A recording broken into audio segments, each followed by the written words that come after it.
Today we get to see the return of Scout Motors. What is Scout Motors, Drake? They are an American SUV company that was around from the 60s to 80s, and they're back now under the Volkswagen. Yes, so it used to be International Harvester, now it's going to be Scout Motors, and they're coming out with two production intent concepts of future SUV and truck. The SUV is going to be the Traveler, the truck is the Terra, and today we get to see them. So in their press release, they said they are not going to be delivering a badge-engineered jelly bean-shaped soft rotor. So that's kind of signaling their intent to make a proper off-road vehicle. But I'm more thinking, who are they calling out that's a badge-engineered jelly bean-shaped soft rotor? Couldn't be Tesla. Couldn't be Tesla. No, that's definitely not a jelly bean shape. I guess Rivians are kind of jelly bean, like maybe the headlights, you could say that. Jeep Renegade. That's a badge-engineered jelly bean-shaped soft rotor. Anyways, we have some random activities scheduled right now. So there's a bunch of cool older Scouts. We'll check those out, and then later on, I'm coming along with Drake to go see the actual vehicle. Should be fun. Right here, we have the last International Scout, October 21st, 1980. So 44 years later, Scout is returning. And here we go, we've got the new Scout models and a Drake. This one here, the SUV, the Traveler, and over there, the truck, the Terra. These are production intent concept cars, but they look essentially like production ready. They look awesome. Look like they could go down that hill. Like, yeah. They look awesome.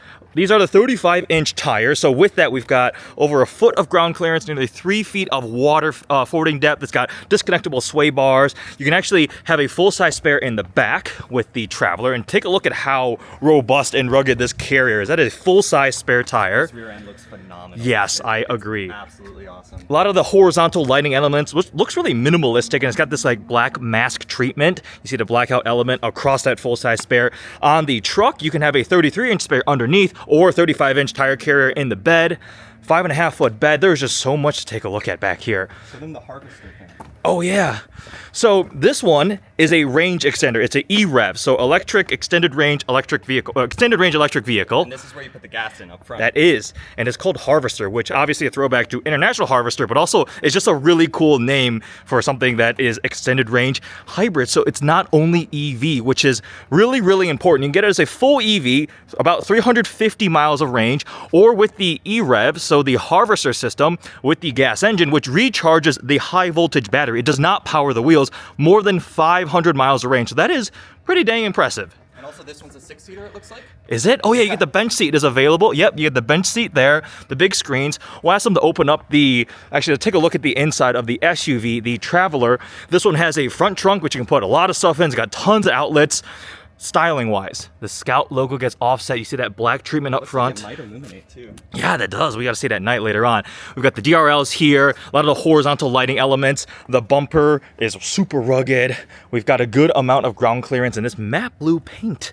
We have mechanical door handles on the inside. Take a quick glimpse there. The double screens, and they really focused on the tactile feedback of actual buttons and knobs and things like that. We do love that. Not everything is buried behind a touchscreen, which is definitely much more enjoyable as a user. I personally think this looks pretty cool. Kind of like Bronco elements, the typical kind of body-on-frame off-road SUV proportions. Got the short front overhang, got a nice dash axle ratio, and yeah, it must be real good. And they really have the visual weight shifted rearwards. That's what they said. And this has the cabana roof, which is all there, open air. So you get the open air experience. What do you think, Drake? I think they look really cool. I don't want to wait till 2027 to see one on the road. That is the bumper, but the price point is going to be pretty phenomenal, right? With incentives, this one will start around 50,000, 51.5 for this one, but retail price under 60 grand for the entry level of these two, which is really, really appealing. They'll be on the North American Charging Standard, NACS, so Tesla chargers. It's the 800-volt architecture, up to 350 kilowatts of charging, bi-directional charging, so all of that state-of-the-art stuff you would expect. And the fact you get the range extender, I think that will keep a lot of enthusiasts, potential buyers happy, because if it's only pure EV, it's hard to win over everybody with that new platform. But the fact that you can still have an internal combustion engine extending that range, if you're out in the wilderness or whatever, you need fuel, you can't plug into a tree, right? That's true, but you can get gas in a lot more places. Makes sense. Which one would you rather have, the Terra or the Traveler? Traveler. I love the wheel on the back. Yes, awesome. It does look pretty awesome. I think the proportions are just spot on. I agree too. Let's see if we can take a quick glimpse of the inside. Can we just open the front door? Okay. A lot of really cool material uses. You can see that cabana roof, the full open air experience, the big screens, but you still have a row of physical dials, knobs, tons of packaging flexibility, huge storage space down here. The details look really, really nice on this thing. Take a look at that steering wheel. Quite impressive. We have to wait until 2027, but I cannot wait to see more of these things and obviously get to drive one. Awesome. Well, that was utterly hectic, wasn't it, Drake? Oh yeah, a lot of trying to talk about a car in a little bit of time. Yes, there was a 30-minute slot with the car, the two concepts, which then got chopped down to 25. We shot your content. Thank you for letting me snag a couple minutes too. Oh my gosh. So I guess this is very much initial impressions. I like them. They look really nice. I do too. Yeah. I think they very rugged. Yes. They look like they're capable, which is always good. Yes. And I mean, from the engineering specs that we've been given, they will be capable. Yeah. Right. Yeah. The 35 is a solid rear axle. It is their proprietary platform. And it's got the disconnectable front sway bars, the front and rear lockers. It'll have very competitive water fording and ground clearance and so forth. The approach angles and departure angles all looked really good. Yes. And the performance sounds like it'll be pretty impressive. They say the quickest one will do 0 to 60 in 3.5 seconds, 1,000 pound-feet of torque estimated, but we don't have final technical details on what is the range extender engine, right? And how big is the battery pack.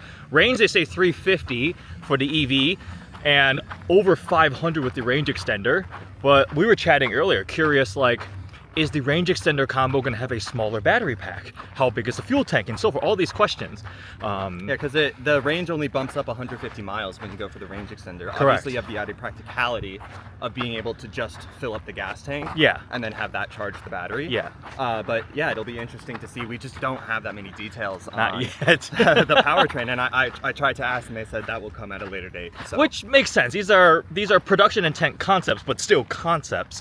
And 2027, while it seems like it might be just around the corner, is actually a couple of years away. It's a long way, and we were talking with some other people where, you know, they say 2027, but you can easily get delayed. So yes, we'll just have to wait and see when we actually get to see these vehicles on the road. Other big curious thing is they're talking about the zonal architecture for the software. You know, that sounds like Rivian's new system, right? And you know who had a big partnership with Rivian recently? Volkswagen, who is overarching the Scout company. Motors. Exactly. Yeah. So there's like a $5 billion partnership. It's a messy three-way going on. Something is happening between them, which is a good thing because Rivian software is pretty impressive. Yeah, and Volkswagen has the capital and experience. Yeah, manufacturing experience, all that. It's going to be interesting to see how Scout operates because from what I understand, they are technically an independent entity that has their own like executive team and so forth. These are the former CEO of Volkswagen. Of North America, I think. Yeah. We met the CTO yesterday. That was pretty cool talking to him. That guy, he started when I think it said his first project was the Touareg and the Phaeton. Yeah, that's cool.